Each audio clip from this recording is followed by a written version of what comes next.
This tutorial will cover importing, splitting and keyframing in After Effects.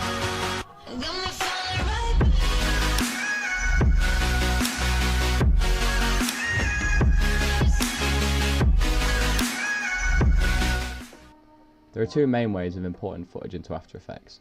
The first is to go File, Import, Import File, and then just simply select your footage, like that.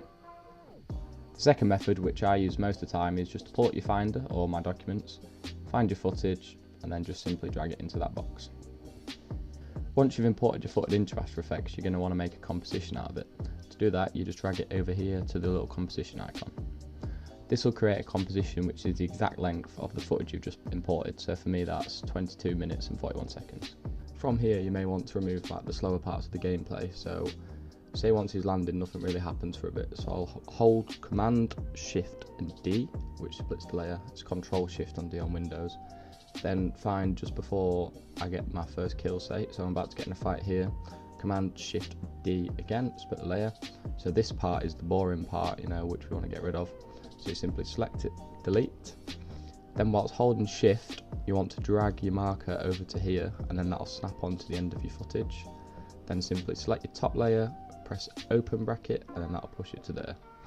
Complete this process until you've completely trimmed down your footage.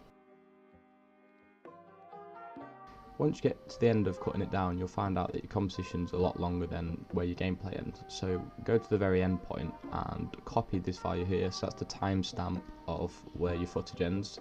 Go to composition, composition settings, and just copy that value here, like that, okay.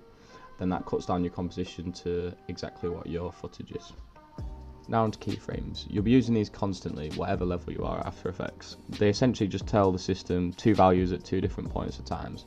So for example, if we press S to put the scale, and we can say that at this point of the footage here, I want the scale to be at 100, so you press this little key marker here, but in 10 frames time, so hold Command Shift and right arrow, I want it to be at 110.